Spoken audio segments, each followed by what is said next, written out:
intermitentemente o permanente o continua de la única esofagogástrica o de la porción proximal del estómago, ya, como dice, hacia la parte interior del tórax. Las consecuencias de esta situación anatómica son alteraciones en la consistencia, la situación son de la continencia del cardias con reflujo gastroesofágico, que puede dar ya lugar a esofagitis péptica y también a la estrangulación o tal vez un vólvulo gástrico a nivel del tórax. Son las posibles consecuencias de esta migración de la parte gástrica al tórax. Del 5 al 20% de las hernias hiatales causan reflujo. O sea, podríamos pensar que al estar el estómago, al pasarse y al desaparecer el ángulo de His, ahí el paciente podría tener todo el reflujo, ¿no? Porque no hay una válvula buena, ¿no? Solamente del 5 al 20% por reflujo, ¿ya? Esta puede causar esofagitis entre el 5 al 50% de estos pacientes que hacen reflujo, ¿ya? La prevalencia aumenta de 5 a 60% entre la tercera y octava década de la vida. La hernia por deslizamiento ocurre en el orden del 75%, o sea, la hernia esofágica por deslizamiento, que es una de sus variedades, es la más frecuente. La paraesofágica un 20% y una variedad mixta que es casi rara en un 5% solamente. ¿Ya? Entonces podemos distinguir como de tres tipos de hernias hiatales, una por deslizamiento, la otra se llama paraesofágica y la hernia mixta. ¿Ya? La deslizamiento caracteriza por el ascenso del cardia al mediastino, es como si lo tironearan en el esófago así, ¿ya? Y se entra con el cardia y parte del estómago entra hacia la cavidad torácica. La hernia hiatal por rotación o hernia paraesofágica, llamada, es un nombre más común, se caracteriza porque la unión gastroesofágica se mantiene dentro de la parte abdominal y lo que sube es el fondo gástrico paralelo al esófago. Esa es la parte que sube. Entonces se llama paraesofágica porque es paralela, ¿ya? Ya puede haber una rotación, el fondo puede inclusive rotar hacia adentro, ya el fondo gástrico es un fondo gástrico muy grande, muy distendido. Y la hernia mixta representa una combinación de estas dos. Sube por acá por un lado y hay un fondo gástrico muy grande que también sube paralela al esófago, ¿ya? Los medios de fijación del esófago terminal son los pliegues peritoneales, el epífilo menor y los ligamentos gastrofrénicos y gastroesplénicos. Esto ayuda un poco a fijar el esófago. El tejido conectivo retroperitoneal y el de mayor importancia, el ligamento frenoesofágico, ya la membrana de Leiner, Retelli o de Allison, llamada también los ligamentos de Treves, ya constituida por prolongación de las fases diafragmáticas, torácica, abdominal y rodean al esófago con un collar, permitiendo de este modo la movilidad craneocaudal, que no hay una movilidad, pero el craneocaudal del esófago. En caso de que estos medios de fijación fallen, se distiendan, entonces se produce la hernia de hiato, ¿ya? Hace que el esófago baje. Entonces, la hernia por deslizamiento es un deslizamiento, como digo, intramediastinal o intratorácico de la parte del mediastino, lógicamente, progresivo del esófago abdominal, lo cual favorece a la alteración del esfínter esofágico inferior, que no funciona a la perfección si no está en su sitio anatómico normal. O sea, si normalmente está el esófago y forma el ángulo de His con el fondo del estómago, ¿ya? Entonces, al pasar ahí, prácticamente desaparece el ángulo de His, que es un factor que puede favorecer. Pero más encima, si hay una alteración en el esfínter esofágico inferior, esto va a contribuir a que se presente el reflujo. Entonces, la hernia muchas veces seguida por una incompetencia esfinteriana con reflujo en solamente un porcentaje relativamente limitado, como dijimos, 5 al 20%, cuando hay falla del mecanismo esfinteriano. El tono del esfínter puede parecerse normal, pero puede detectarse ondas de relajación inapropiadas. ¿Ya? Muchas veces ese cambio de posición hace que se presenten este tipo de ondas. ¿ya? La esofagitis péptica severa se asocia habitualmente con ausencia de ondas de relajación espontánea normal por la esofagitis que puede presentar el tercio inferior del esófago, que se relaciona con el esfínter esofágico. El aclaración o clearance esofágico que se mide por un pHímetro, a menudo está alterado en caso de esofagitis péptica. ¿Qué es el clearance? ¿Ya? El clearance se mide el tiempo, velocidad que trata el esófago en vaciar. Si hay algún reflujo, el tiempo que tarda en vaciarse, limpiarse el esófago, ¿no? Entonces, si este clearance está retardado, significa que ese esófago está más expuesto a la acidez gástrica, ¿ya? Entonces va a producir probablemente una metaplasia en el tercio inferior del esófago, ¿ya? Que es una patología que puede presentarse con frecuencia en pacientes que tienen mucho reflujo gastroesofágico. ¿Quién sabe cómo se llama la enfermedad? Esófago de Barrett, esófago de Barrett. Ya, el esófago de Barrett es una metaplasia, una gastrificación de la célula del tercio inferior del esófago, ¿ya? Por estar en constante presencia con el ácido clorhídrico. Normalmente dice son necesarios 8 actos deglutorios para restablecer el pH inicial. Nosotros tragamos con 8 degluciones que demos, vaciamos el esófago y vuelve a tener un pH normal en el esófago, ¿ya? En los pacientes que tienen reflujo patológico son necesarios 17, o sea, prácticamente el doble, ¿ya? de las degluciones que tiene ese paciente para devolver, ¿ya? El pH normal al esófago. Este trastorno del aclaramiento esofágico se debe principalmente a la alteración en la motilidad que tiene el esófago, ¿ya?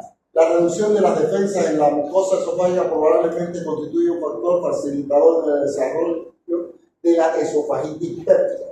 Esofagitis péptica no es lo mismo que esófago de Barrett.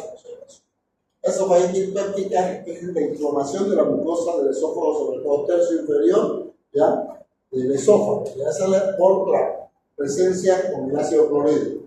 El esófago de Barrett es una consecuencia crónica de una esofagitis péptica crónica.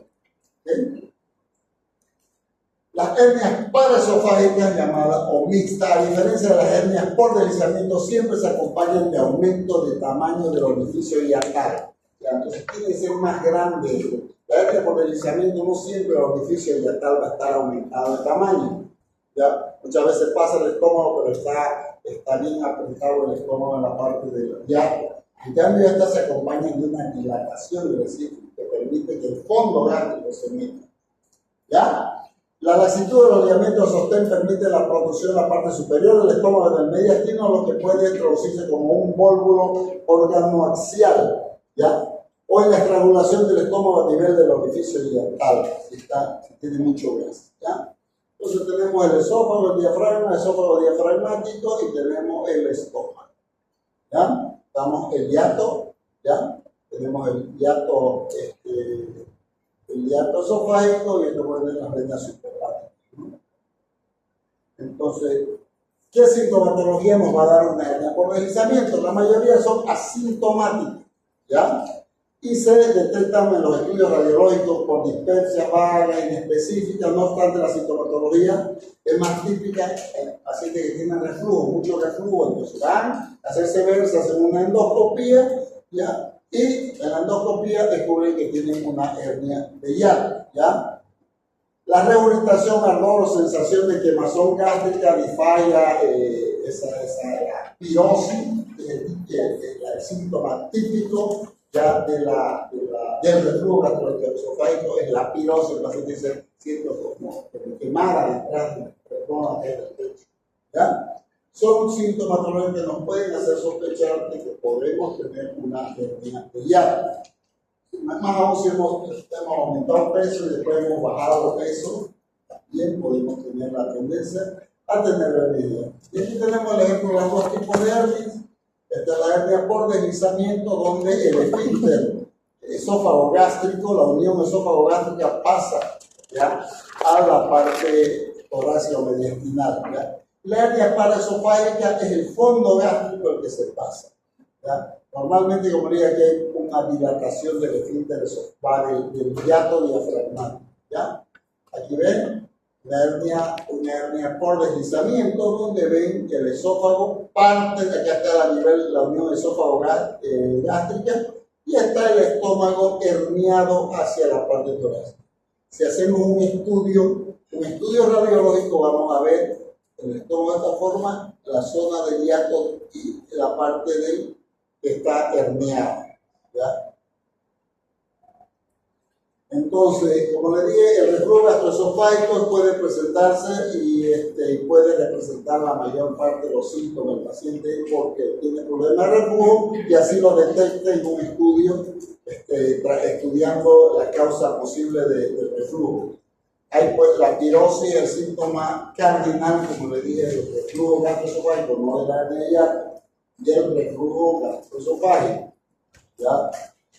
Que se manifiesta sobre todo después de comer al acostarse cuando aumenta la presión intraabdominal de regurgitación como ser al toser, agacharse o realizar esfuerzos. La disfagia se presenta por edema inflamatorio en el esófago. ¿Ya? Entonces, los síntomas vistos no son síntomas específicos. La mayor parte de los pacientes descubren su hernia de hiato porque presentan el problema de reflujo gastroesofágico. ¿Ya? Sienten ese reflujo cuando se acuestan, hay el reflujo, ¿ya? Y que es un porcentaje muy pequeño, porque muchas personas pueden pasar muchos años de su vida sin saber que tienen una hernia de hiato porque no tienen reflujo, entonces no tienen ninguna sintomatología, ¿ya? Esta es una imagen de una esofagitis, ¿ya? Una esofagitis por reflujo, ¿ya? Entonces se ve el esófago rojo con mancha blanquecina, ¿ya? Esta es una esofagitis, pero es alta, ¿ya?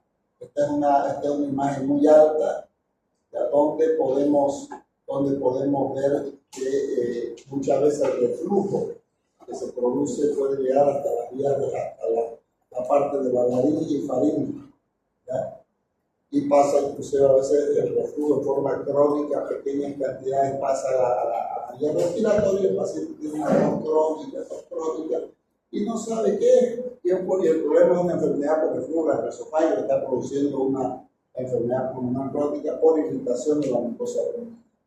Igualmente, ¿ya? ¿Cómo se diagnostica? ¿Ya?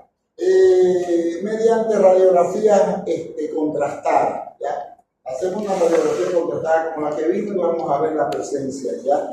Centellografía esofágico, un buen método diagnóstico para la hernia de hiato es el endoscopio. Con la endoscopía vamos a hacer un diagnóstico preciso de una hernia, inclusive vamos a tener noción del tamaño, ¿ya? La prueba de Price es una prueba de esfuerzo para ver si hay reflujo, ¿ya? Una prueba se mide midiendo el pH, igual que la manometría y la pHimetría. Los primeros para diagnosticar la hernia y establecer la esofagitis o el reflujo, y el segundo grupo tiene el objetivo de vincular los síntomas funcionales. Ya es posible con un posible reflujo gastroesofágico, ya. Entonces, de acuerdo a la molestia, a la intensidad y a la gravedad de los reflujos que presenta el paciente, para poder controlar si hacemos un tratamiento médico o tendríamos que hacer un tratamiento quirúrgico. ¿Ya?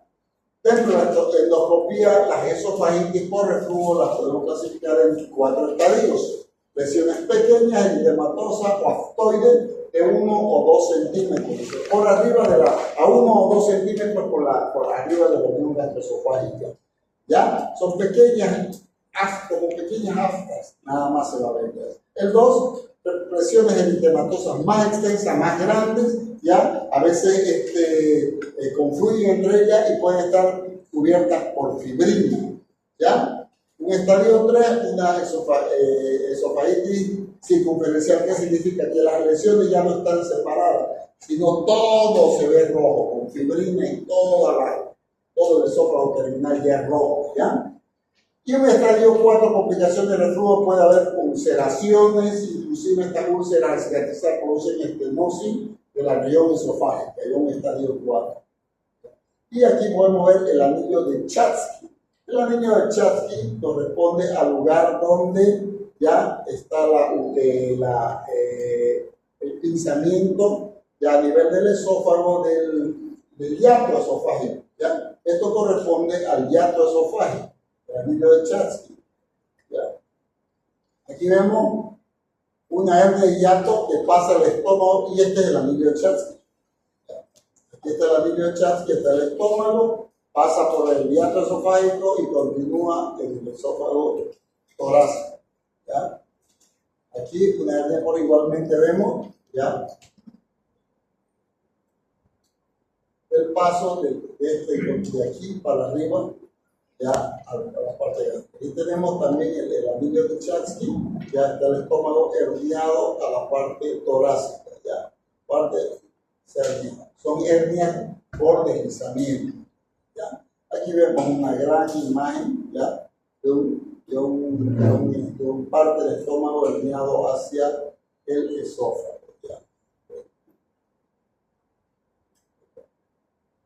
Entonces vamos viendo una cavidad, perdón, ya, una cavidad hueca que corresponde al estómago.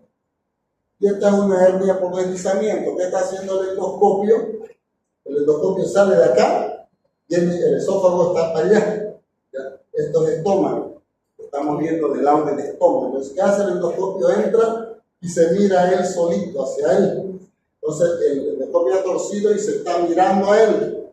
Esto no tiene que existir. Y esto tiene que estar cerrado. Si el endoscopio tiene que entrar cabalito al esfínter esofágico. Si vemos esta dilatación, este hueco significa que el estómago se ha pasado para allá, ¿ya? Y está herniado, ¿ya? A través del hiato, ¿ya? Así tendría que entrar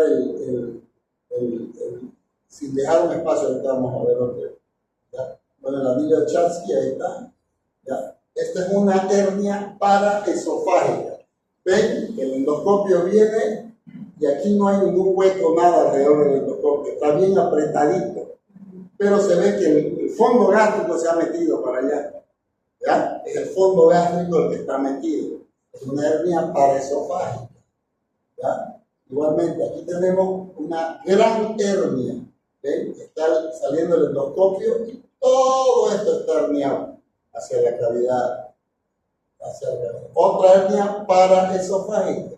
Está saliendo el endoscopio por el esófago y la parte lateral, el fondo gástrico, el que se ha ido y se ha metido para allá.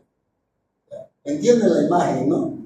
¿Ya? Aquí es una hernia, aquí se ha entrado y es una hernia también paraesofágica esta. Va a ser una hernia por deslizamiento. Estamos entrando recién estamos entrando y esto es lo herniado, esta es la parte ya esto es estómago que se ha herniado por el esfínter. Y todo eso es estómago también. ¿Ya? Estamos entrando y nos encontramos con este gran anillo que nos habla de una hernia por deslizamiento. Esta es otra hernia por deslizamiento, ¿ven? Sale el endoscopio y sobre todo todo eso está herniado hacia allá, hacia adentro, se ha metido parte de esto. ¿Ya? Igualmente, esta es otra hernia por deslizamiento. ¿Ya? Se entra por acá y todo esto de aquí es la parte herniada. Estamos avanzando aquí por el esófago, llegamos a una cavidad y aquí está el hiato diafragmático, que es parte grande del estómago se ha metido para acá. ¿Ya? ¿Cuáles son las complicaciones? Reflujo gastroesofágico hasta un 20% pueden presentar y generalmente es el síntoma principal por el cual el paciente acude y se le diagnostica una hernia de hiato. La estenosis esofágica, sobre todo en esos esófagos donde hacen ulceraciones en el tercio inferior, estas úlceras cicatrizan y pueden estenosar el esófago. Esófago revestido por epitelio columnar. Esto es la gastrificación del esófago. Esto es lo que llamamos el esófago de Barrett. Es cuando el tercio inferior del esófago sufre una metaplasia que adquiere su epitelio las mismas características del epitelio gástrico. El esófago de Barrett es una lesión que es precancerígena. La persona que tiene esófago de Barrett tiene que solucionar rápidamente su problema porque si lo deja su evolución, el esófago se va a un cáncer. Y las ulceraciones también del esófago que pueden sangrar, etc. Aquí tenemos una esofagitis por reflujo, hay fibrina, inclusive hay sangrado, hay zonas ulceradas, ya un grado 4 igualmente, esofagitis por reflujo. ¿Ya? Aquí probablemente ya comido un esófago de Barrett, hay otro tipo de lesiones. El esófago de Barrett se lo sospecha, se lo diagnostica con biopsia. ¿Ya? Entonces tiene que tomar biopsia de esto para hacer un diagnóstico de que sí ya se trata de un esófago de Barrett. ¿Ya? Igualmente. Y aquí se ve una tumoración en el esófago y una tumoración. Una tumoración en un esófago de Barrett. ¿Ya? Un cáncer de esófago, probablemente. ¿Ya? ¿Cuál es el tratamiento? El paciente que no presenta muchos síntomas se puede intentar un tratamiento médico. Generalmente, en todo se intenta tratamiento. Usted llega con suerte de arte y va a decir, tiene que operarse, suele. No, si no te está molestando, ¿qué vas a operar? ¿No? Tienes una hernia ya. Ahora, mucho depende, y si tiene cierta sintomatología, pues se va a iniciar primero un tratamiento médico dirigido a contrarrestar lo que es el problema del reflujo gastroesofágico. Como que levantar la cama unos 20 centímetros la parte de arriba, ¿ya? Para no dormir horizontalmente. ¿Ya? Donde siempre el cuerpo esté levantadito, se le ponen unos ladrillitos en las patas de acá a la cama para que se eleve la cabecera y dormir en esa posición para evitar los reflujos en la noche. Sobre todo las personas que se despiertan en la noche y sienten el reflujo, sienten la silla. ¿Ya? Eso ayuda. No realizar esfuerzos de acostarse con el estómago lleno. Eso es fundamental. El reflujo gastroesofágico funciona con el estómago lleno. El paciente que está acostumbrado a acostarse lleno y después comer y irse a tirar de la cama, pues, tiene problemas de reflujo gastroesofágico, téngalo por seguro que le va a venir el problema. Los antiácidos, se utiliza antiácidos para contrarrestar ese momento, sobre todo para proteger el estómago. Media hora después de las comidas se toman 20 ml, ¿ya? Inhibidores de la bomba de protones, los H2 se utilizan acá, uno de los pocos países del mundo ya siguen usando los bloqueadores de H2, pero se usa ranitidina, sobre todo ranitidina, ¿ya? Pero lo ideal son usar los inhibidores de bomba de protones, ¿ya? Como los omeprazol, el esomeprazol, lansoprazol, etc. ¿Ya? Esos son los mejores que se pueden utilizar porque eso actúan pero muy bien, no se necesita una dieta estricta para el tratamiento, entonces son los mejores. ¿Ya? Utilizar procinéticos como domperidona, bromoprida, cisaprida, el ondansetron, ¿ya? ¿Para qué sirven los procinéticos? Los procinéticos lo que ayudan es a cerrar el esfínter esofágico inferior y favorece la apertura del píloro. Entonces favorece el vaciamiento gástrico. Evitan que el estómago se llene. Entonces relajan el píloro y cierran el esfínter esofágico inferior, evitando también el reflujo que se presenta.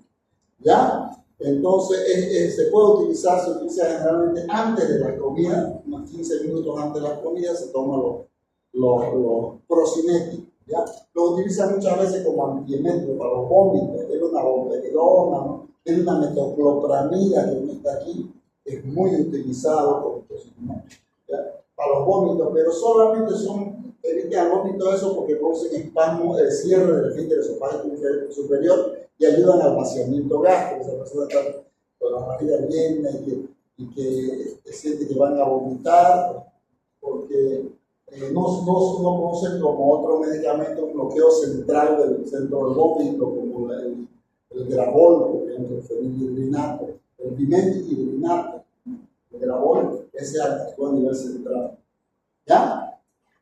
El paciente que no mejora con el tratamiento médico se debe realizar el tratamiento quirúrgico, ¿ya? Con la técnica de Lindnissen, ya que son métodos abiertos por vía laparoscópica. ¿En qué consiste la técnica de Lindnissen? La técnica de Lindnissen consiste en entrar, ¿ya? Volver a retraer el estómago hacia la cavidad abdominal se hace 2 puntos de aproximación, como dice la técnica de aproximación del hiato diafragmático, que generalmente está abierto. Ya pues vamos a ver más allá de la foto. Se hace un punto de aproximación del hiato diafragmático y se hace una técnica antirreflujo, ¿ya? Que la técnica, la fundoplicatura se llama de Nissen. Se agarra el fondo del estómago y se lo sutura alrededor del esófago, del tercio inferior del esófago. Se lo envuelve, ¿ya? La de Nissen en pacientes con hernia y hiato sí es buena, se puede utilizar. Pero en problemas de acalasia que vamos a ver después, no aconsejo hacer la Nissen. No hay otro que se llama de Pipette, ¿ya? Por el tema de que es un esófago dañado. En cambio, aquí el esófago no está dañado. El esófago funciona bien, todo. Ya tiene alguna disquinesia nomás en su movimiento, pero no está dañado, ¿ya?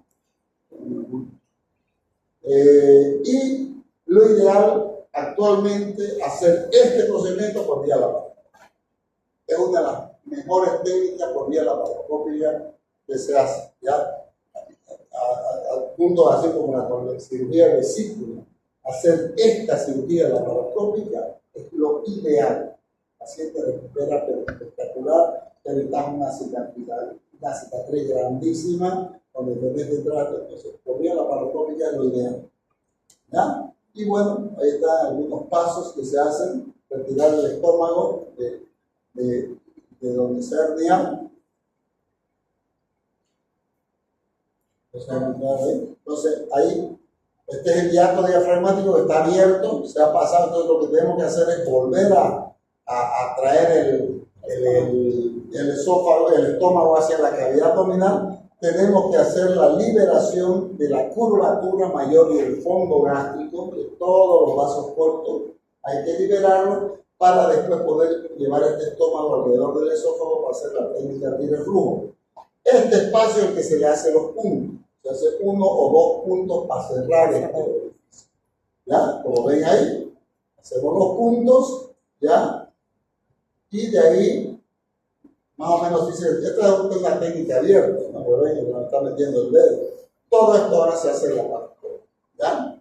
Entonces, y se hace, una vez hemos cerrado, se lleva el estómago y se lo sutura alrededor del esófago, que es la técnica de Nissen, ¿ya? Completamente se lo envuelve, ¿ya? La técnica de Pipette se hace parcialmente solamente, ¿ya? Y se hace generalmente cirugía de acalasia.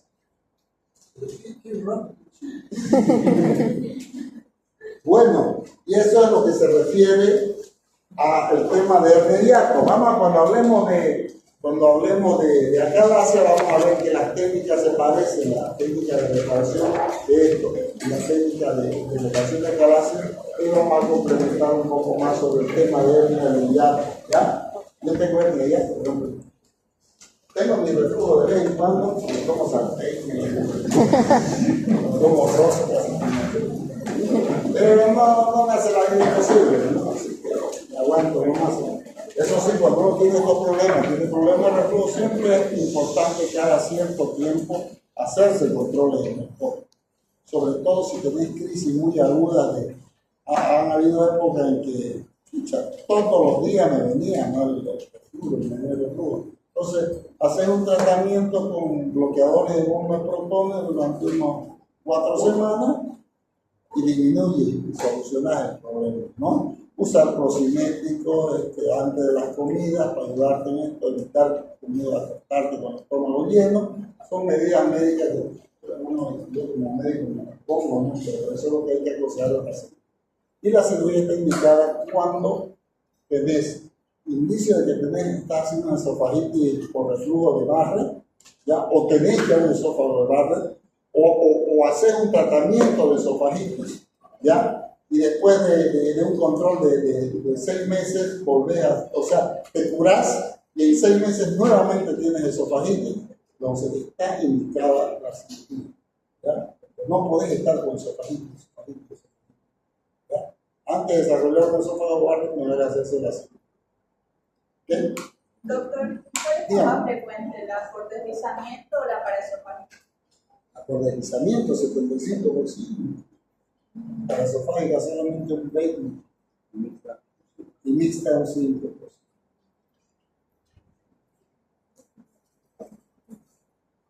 ¿Alguna otra pregunta, jóvenes?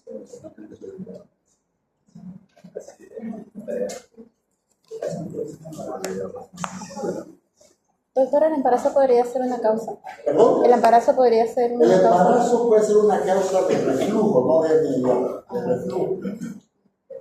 El reflujo gastroesofágico podría ser el embarazo.